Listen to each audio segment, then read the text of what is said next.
પોતાના જીવનમાં ઊંચી ઉડાન અને ગૌરવસમા સપના જોનાર 3 વર્ષની બાળકીઓને ભાવનગરની સર્ટી હોસ્પિટલ દ્વારા નવું જીવન આપી અને બાળકી સહિત સમગ્ર પરિવારને જીવનની નવી રાહ આપી.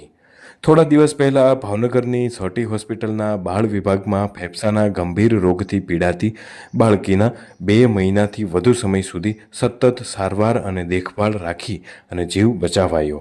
બાળ વિભાગ સહિત તમામ અલગ અલગ વિભાગની સમગ્ર ટીમની અથાક મહેનત અને સૂઝબૂઝ સાથેની સારવારથી બંને બાળકીઓને મળ્યું નવજીવન.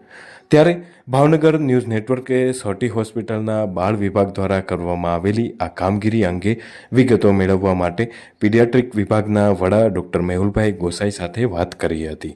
બંને બાળકીઓને મોતના મુખમાંથી બચાવવા તેમની કામગીરી સહિતની વિગતો સાંભળો ડૉક્ટર મેહુલભાઈ ગોસાઈ પાસેથી. નમસ્કાર, ભાવનગર ન્યૂઝ નેટવર્કમાં આપ સૌનું સ્વાગત છે.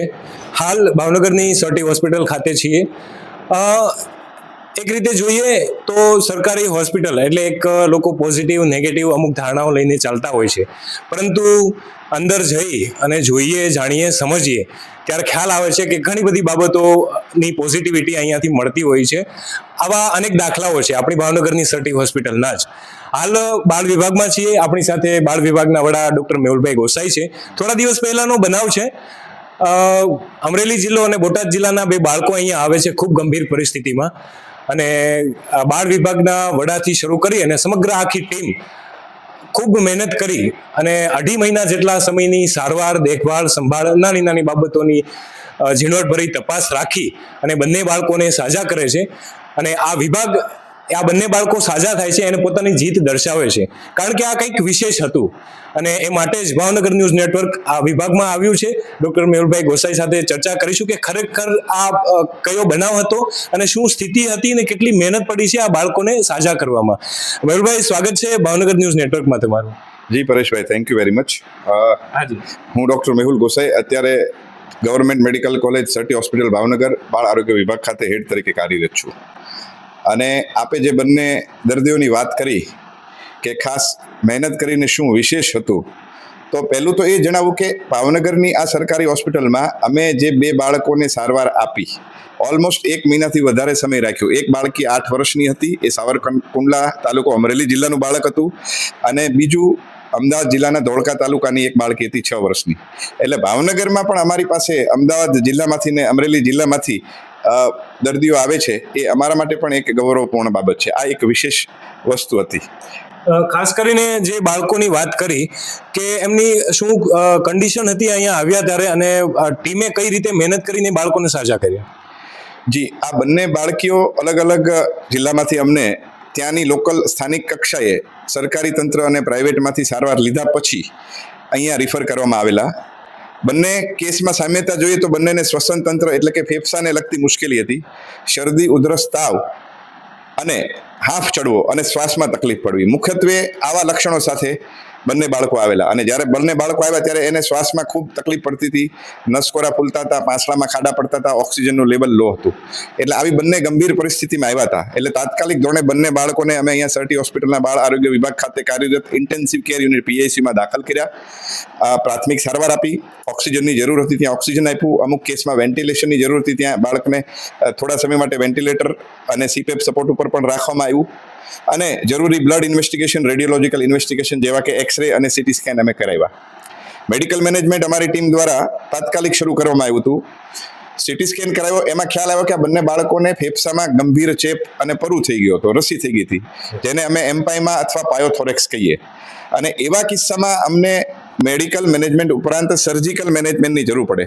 એટલે અમે અમારા સર્જરી વિભાગના વડા ડૉક્ટર સમીર શાહ સાહેબને સંપર્ક કર્યો. એમને આ પરિસ્થિતિ જણાવી, એમને કીધું કે સર તમે આમાં અમને હેલ્પ કરો. એટલે સમીર શાહ સાહેબે બહુ ચેલેન્જ સાથે કહ્યું કે ના, ચોક્કસ અમે આમાં આપને હેલ્પ કરીશું.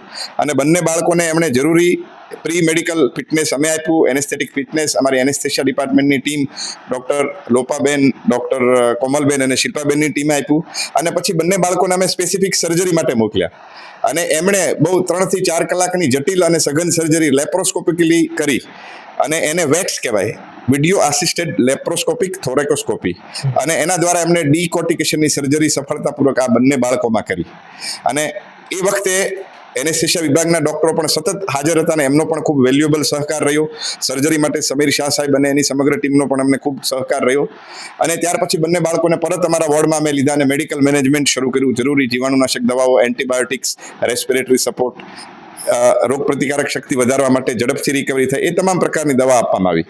અને મને આનંદ છે કે એક બાળકીને 28 દિવસના અંતે અને બીજી બાળકીને 31 દિવસના અંતે જે અમે આઈસીડી નળી મૂકી હતી જે રસી કાઢવા માટે, એ પણ સારી રીતે કાઢી અને છેલ્લે સર્જરી વિભાગની પરમિશન સાથે, એનેસ્થેસિયા વિભાગની પરમિશન સાથે અને અમારી ટીમ સાથે સંકલન કર્યા પછી અમે ખૂબ સફળતાપૂર્વક અને સારી હાલતમાં સ્વસ્થ રીતે આ બંને બાળકોને રજા આપી શક્યા. એટલે આવી જટિલ સર્જરી વિનામૂલ્યે અહીંયા અમારા સરટી હોસ્પિટલના સર્જરી વિભાગ દ્વારા પણ સમીર શાહ સાહેબના માર્ગદર્શન હેઠળ ખૂબ સારી રીતે સાહેબે પોતે રસ લઈને અમને કરી આપી. એમનો પણ અમને આનંદ છે, ગૌરવ છે અને પૂર્ણ સંતોષ છે. પરેશભાઈ, હું એક વસ્તુ આમાં ઉમેરવા માંગીશ કે અત્યારે જે અમારી સમગ્ર ટીમ જે એડમિનિસ્ટ્રેટિવ લેવલે કામ કરી રહી છે, અમારા ડીન ડૉક્ટર સુશીલ ઝા સાહેબ છે, additional dean doctor Amitbhai Parmar સાહેબ છે, અમારા સુપ્રિન્ટેન્ડન્ટ મારા પરમ મિત્ર ડૉક્ટર ચિન્મયભાઈ શાહ છે, ડૉક્ટર જિજ્ઞાબેન ત્રિવેદી છે સુપ્રિન્ટેન્ડન્ટમાં, અને આરએમઓ સાહેબ ડૉક્ટર તુષાર આદેસરા સાહેબ. આ લોકોને અમને ખૂબ સહકાર મળ્યો છે. કારણ કે જ્યારે કોઈ પેશન્ટને રજા આપી અને સારી રીતે ડિસ્ચાર્જ કરવા, એમાં વ્યક્તિગત રીતે હું કોઈ એક વ્યક્તિ નથી, મારી બાળ આરોગ્ય વિભાગની સમગ્ર ટીમ છે, તેમજ મારી આ એડમિનિસ્ટ્રેટિવ ટીમ જે મેં નામ આપ્યા એ લોકોનો પણ અમને ખૂબ સહકાર મળ્યો છે. એટલે વ્યક્તિગત રીતે અમારા વિભાગ વતી હું આ લોકોનો પણ ખૂબ ખૂબ આભાર માનું છું. અને એક પીડિયાટ્રિક વિભાગને નહીં, તમામ સર્ટીમાં કાર્યરત વિભાગોને અમારા આ બધી જ ઓથોરિટીનો ખૂબ સહકાર રહ્યો છે. અને એનાથી હું આશા રાખું છું કે ભવિષ્યમાં ફક્ત બાળ આરોગ્ય વિભાગ, એનઆઈસીયુ કે પીઆઈસીયુની દરેક વિભાગમાંથી આવા જટિલ અને અઘરા કેસો સફળતાપૂર્વક અમારી Sir T hospital medical college Bhavnagar ખાતેથી અમે રજા આપીએ એવી હું આશા અને અપેક્ષા રાખું છું. આભાર.